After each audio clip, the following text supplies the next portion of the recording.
So hi, we're here doing some more Green Talk cards, and I'm welcoming Piyush Raj, who's a director of project management and data science. So what we do is we have these cards, which are part of our digital toolkit that we've shared with customers and partners that they can print out and use at lunchtime to inspire conversations around, eco talk.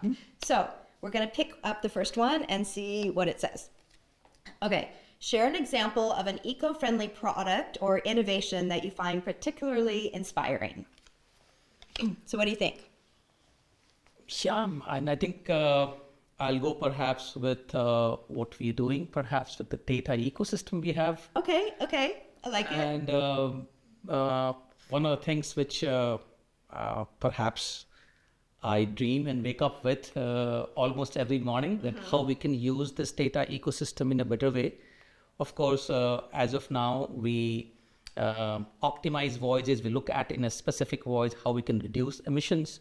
But with the larger data ecosystem coming into impact, if we could reach out to our customers and consider that when they are moving 10, 20, 100 millions of cargo from one place to other place, how they can perhaps look at that it doesn't have to move, say, 10,000 miles to long distances, but to shorter distances while fulfilling the same demand and same production locations.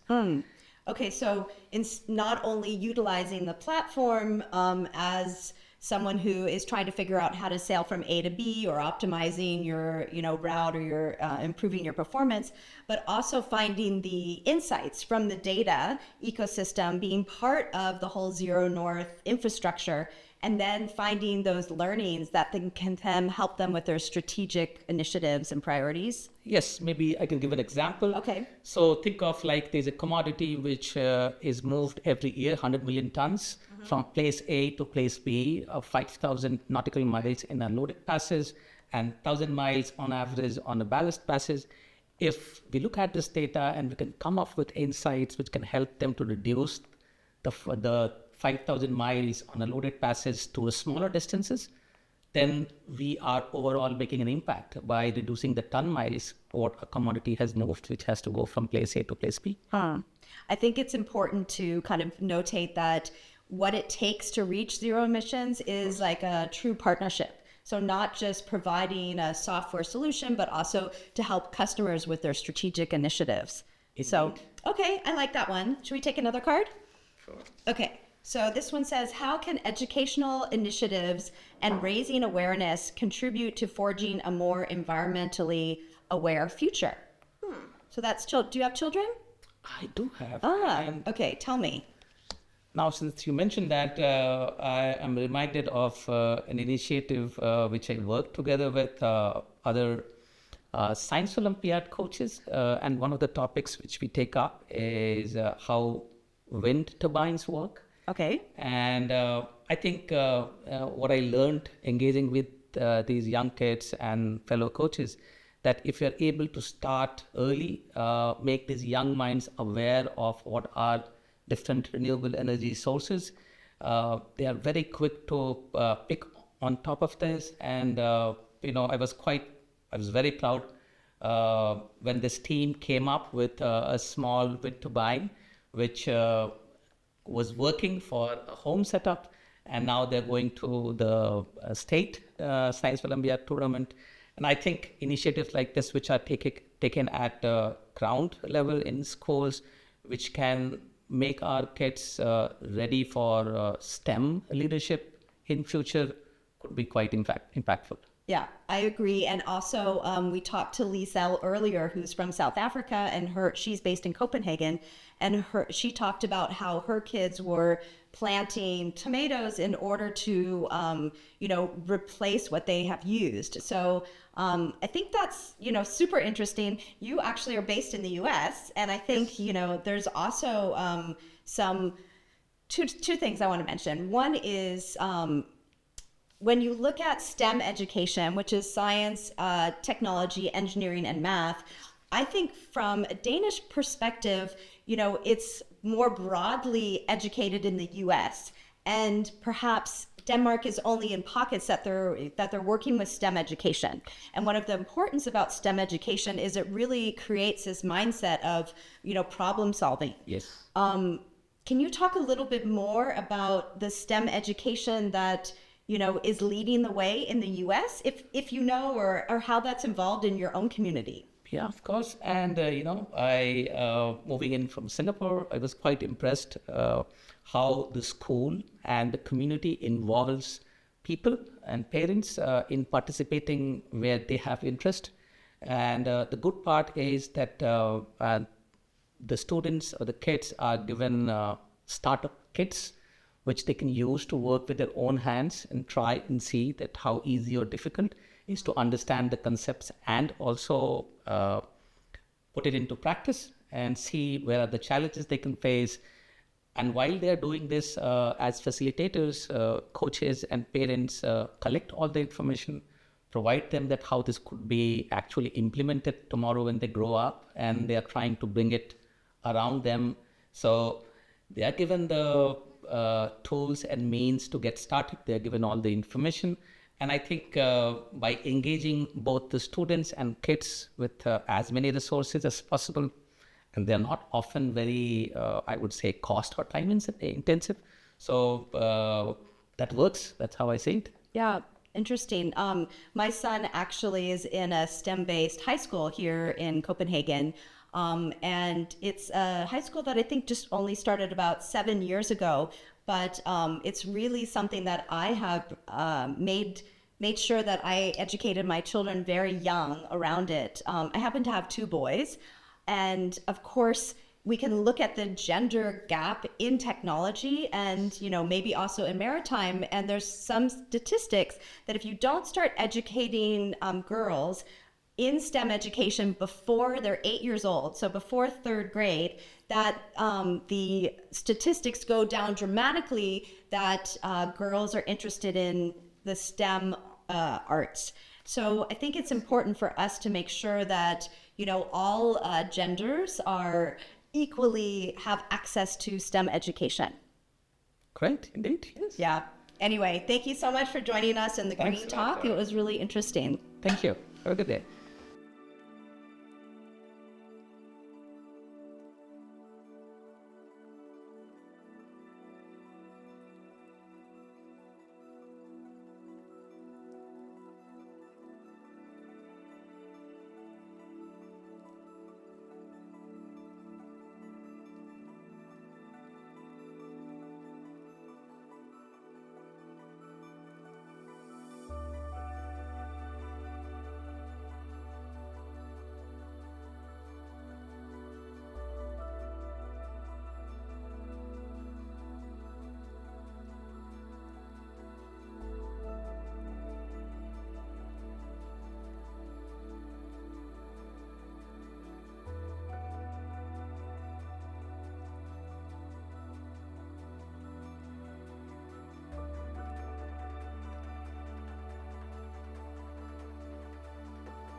Hi, still with you on Earth Day. So thank you for joining us.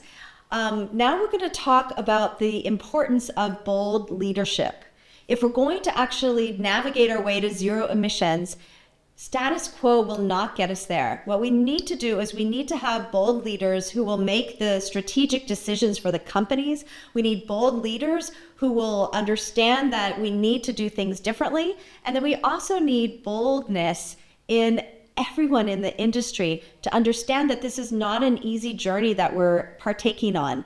We need to be resilient, and we need to be trusting in data and technology helping us get along there. So I hope you'll join us in the next section where we delve a little bit deeper into these topics around bold leadership and on people transforming the industry. What's happening today and what do we need to do? Stay tuned.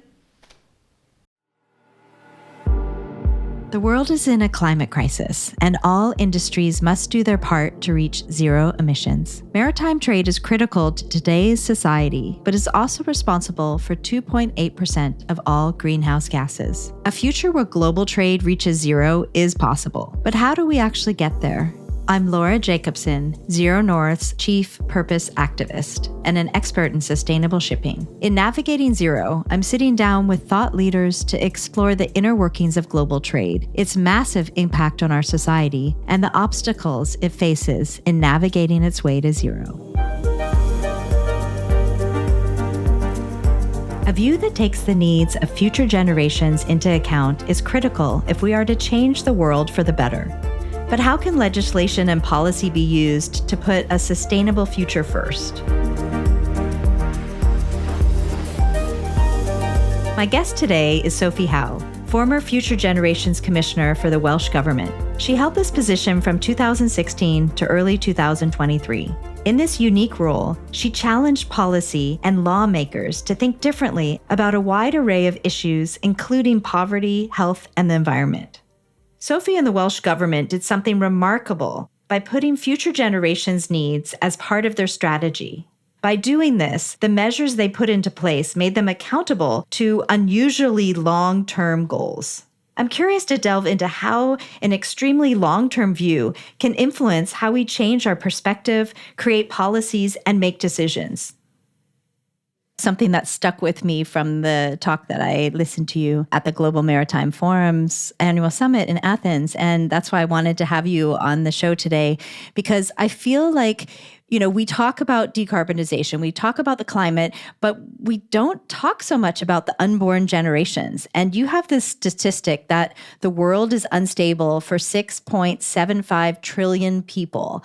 Can we talk a little bit about the humans, the future generations, and how that's sort of leading the decisions that should be thought about and made?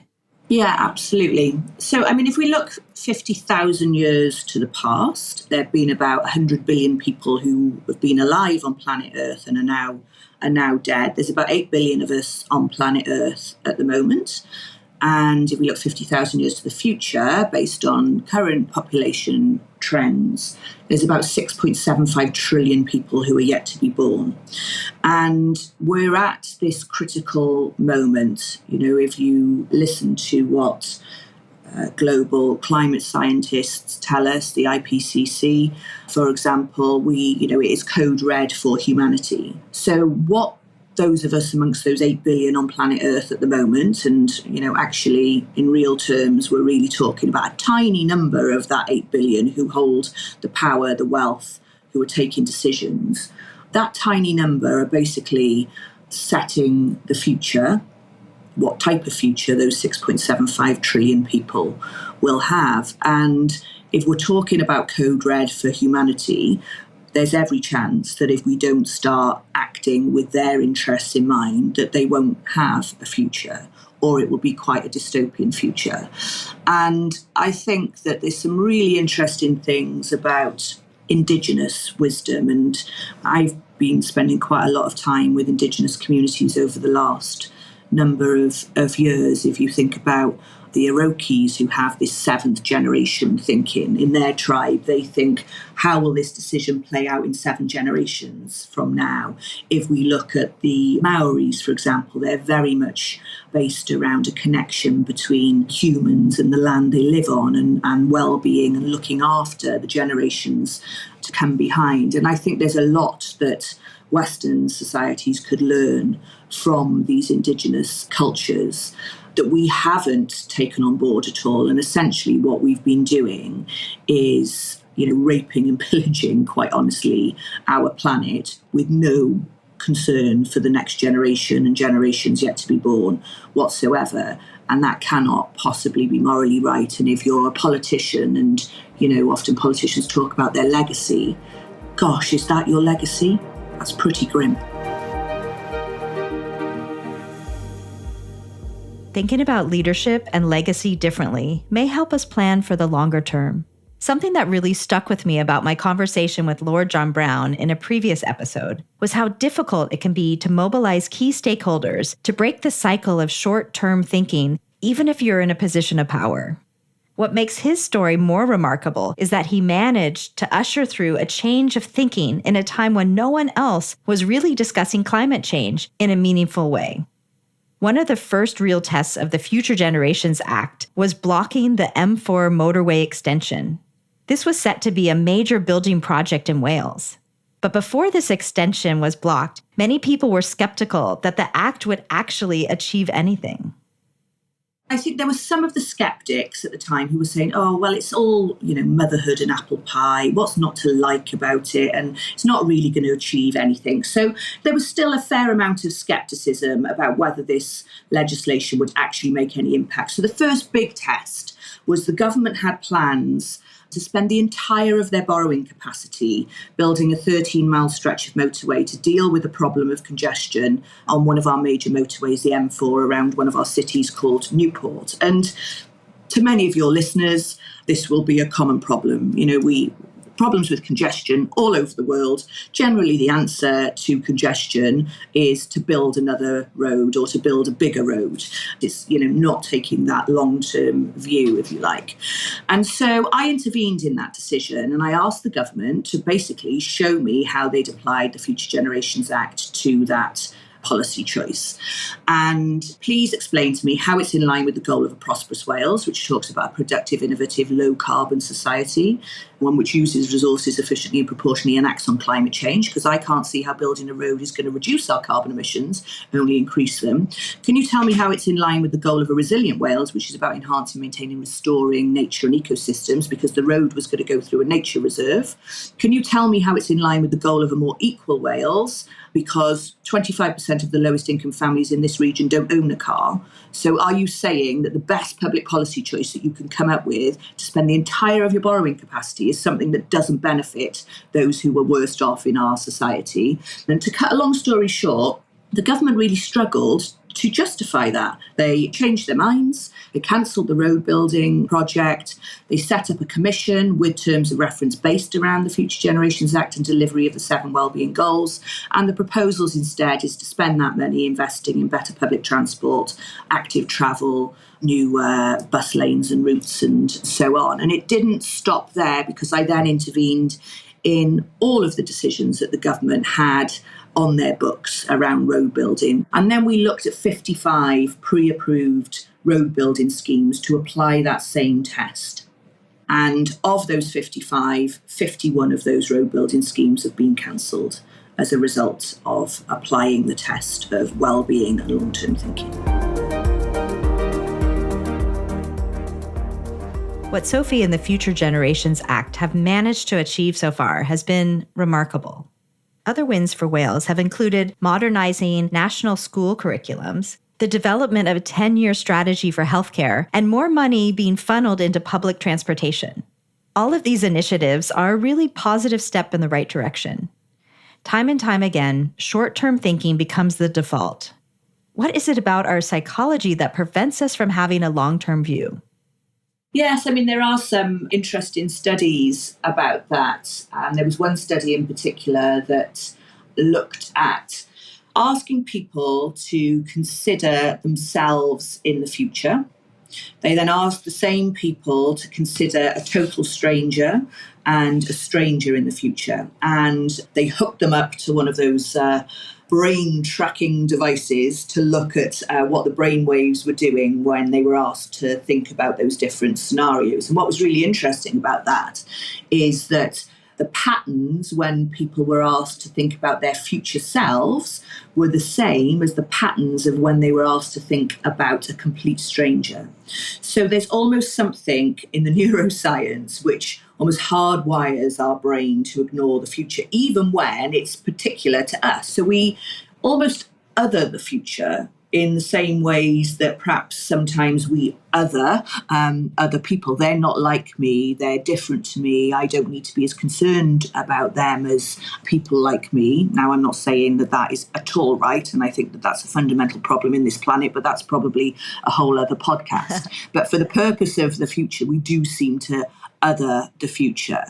I think if we think about a leadership, from a leadership perspective, I think we're all operating in what is described as a VUCA world. And some of your listeners might have heard that term. So VUCA stands for volatile, uncertain, complex, and ambiguous. And my goodness, I think we're definitely operating in that world. It's certainly volatile from where I'm sitting. I don't think that we fully embrace and understand the complexity of things, which is why you often get these linear public policy solutions.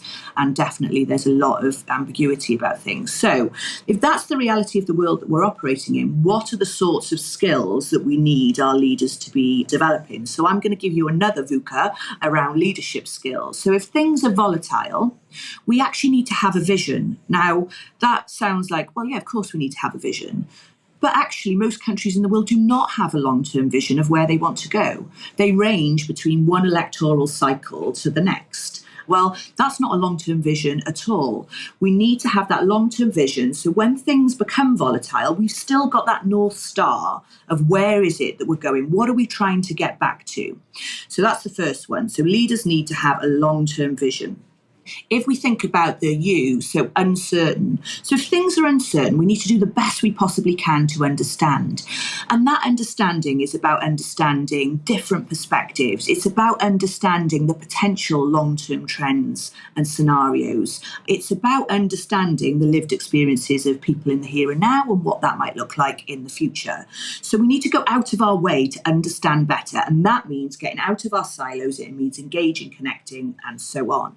So if things are complex, the C, then we need to connect. We need to have the ability to join the dots between different things. So I would say if you've spent your entire life in one sector, you should go out of your way to engage with another sector that might have relevance in terms of, connections to what you're actually trying to achieve. So the climate scientists should be speaking to the public health officials. The economists should be talking in communities about what is it that's going to transform those communities.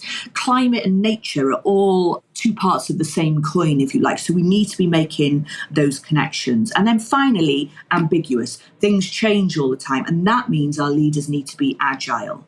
We cannot just sort of say, this is, how we've always done things, and this is how we will continue to do things. Agility and ability to embrace change and respond to that is an absolute key leadership skill now and will increasingly be so in the future. So I think if we do, the VUCA of the world that we're living in and then the VUCA of the leadership type and style that we need, then maybe there's something there around us moving in the right direction. I've heard Sophie say before that if people aren't laughing at your ideas, they're not bold enough. I think that says a lot about who Sophie is and makes a wider point about what it takes to lead boldly. When Wales started to put the Future Generations framework in place, many key stakeholders were doubtful, but they supported the initiative because they wanted to do things differently. However, when it came down to turning ideas into actions and policies, there was pushback. Eventually, though, it was widely accepted that these changes were necessary. I've asked Sophie to dig a little bit deeper into the Future Generations Act, which she mentioned at the start of our conversation. So Wales has got quite a long history with sustainable development. The Welsh Government is a relatively young government. The Parliament and the government in Wales were only established in 1999. And in the law that established that new governance infrastructure, there was a clause in there which said sustainable development should be a central organising principle of the government, which is great. And I couldn't agree more. The problem is that, and anyone listening who's been involved in public policy or working in government will probably recognise that that was a lofty ambition which actually meant pretty much nothing. So the Environment Minister would report to the Senedd, the Parliament, once a year on stuff that the government had done on sustainable development. Could they say that it was a central organising principle? Absolutely not. So there was one particular minister, Jane Davidson, and she was frustrated by this. She felt that we should be living up to that expectation that was set out in law. And she managed to convince the then First Minister that in order to do that, we needed to put more meat on the bones of what does that actually mean. And she managed to convince him to make a manifesto commitment, an election pledge, which simply said we will legislate for sustainable development. So they held a national dialogue called The Wales We Want, where they posed the question to the citizens of Wales, what is the Wales you want to leave behind to your children, your grandchildren and future generations to come? And so co-produced and co-created with citizens of Wales, we have these 7 long-term wellbeing goals set out in our law, and all of our institutions, including the government, must take steps to meet those long-term goals alongside a range of other things. This podcast is really about discovering what is being done and how can we take action and what can we do. So if you can go a little bit into what that actually means for the sustainable development principles. You have 5 ways of working. Then people can understand what it is that they need to do in their communities and encourage their politicians to do and have this new way of thinking. In the Future Generations Act in Wales, we've got these 7 long-term wellbeing goals, and then we have what's called the Sustainable Development Principle, or it's become known as the 5 ways of working. So these are the 5 ways in which our public institutions, our politicians and policymakers, how they must act to do good long-term policy. So first off, the long term. Understand as best you can the long-term implications of the things that you're going to do. Often, that's not actually that difficult. It's just you can quite easily play out, if we build a road, we're going to be increasing carbon emissions by this much, and long term, that's a problem. The second principle is prevention. Preventing problems from occurring or getting worse. So there's that old adage, prevention is better than cure. Absolutely, but we very rarely do it. The third point is integration. So this is basically recognizing that everything is connected to everything. If we have an aim to take people out of poverty and to deliver prosperity for our nation, we have to do that through considering planetary boundaries, because there are no jobs and there is no economy on a dead planet. The fourth way of working is collaboration. So we can only do that if we all work together. We need to get out of our silos, our organisational silos, our departmental silos. Sometimes we need to be quite brave and generous in saying, well, do you know what? I'm holding the budget for dealing with this issue, but actually it would be much better if I gave this organisation the budget to do that, because they're able to intervene earlier to have a better effect. And then the final principle is involvement. So involving people in how do we do this? And again, governments are generally not very good in involving citizens. They tend to consult citizens when they've got a particular question to ask, but very rarely do they ask citizens to co-produce ideas and policies and redesign services with them. And when you do that with citizens, you get a much better set of solutions, because they're citizen-centric and they're far more likely to work for people in the long term. My last question is around, what does success look like in terms of planning for the future generations? And, what is your hope for the future? Well, I often get asked this question, and I think the best way to answer it in some ways is to tell you about my little girl. She's 9. What would I like to be seeing through her eyes when she's my age? I'm 46. So I'd like her to be walking her little girl or her little boy to school in fresh air. I'd like them to be safe to walk to school with roads that are clear of traffic. I'd like her to be talking to her neighbours and interacting with her community on that walk or cycle or scoot or roller skates, or it might be hoverblades or something, hoverboards or something along the lines of that by then. I'd like her to be able to work flexibly and not be subjected to a gender pay gap. I'd like her to work fewer hours than we all work at the moment, because society has readdressed what we actually value. In those fewer hours that she works, I'd like her to be spending some time maybe looking after me in my old age, or maybe helping out in a community hub or a circular economy library, a library of things where communities are coming together to borrow the things they need, perhaps rather than owning them themselves. And I'd like her to be operating or living in a world where the country and the multilateral institutions who are an important part of our global governance infrastructure are continually checking, what does this mean for her kids, my grandkids, great-grandkids, and so on. So I think for me, that is the world that I want to leave behind to my children, my grandchildren, and future generations to come. In terms, I suppose, of the more immediate steps, how do we get there? I genuinely believe that we need a massive reform of our governance infrastructure, and every country in the world needs a legal requirement to require their politicians to think to the long term, and someone independent, like the role that I did, to hold them to account on doing that. I think that we all, to some extent, share Sophie's dream for the future. Maybe we need to be looking at the idea of legacy in a different way and start using our power to create a better world for our children and our children's grandchildren.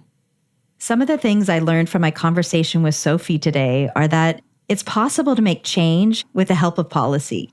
The Future Generations Act has proven that. Their blocking of the M4 extension in particular spotlights how material change can come from legislation. I also loved her quote about, if people aren't laughing at your ideas, then they might not be radical enough to create meaningful change. And lastly, what it means to leave a legacy has changed. It's no longer about what we did. It's about how we impact the planet.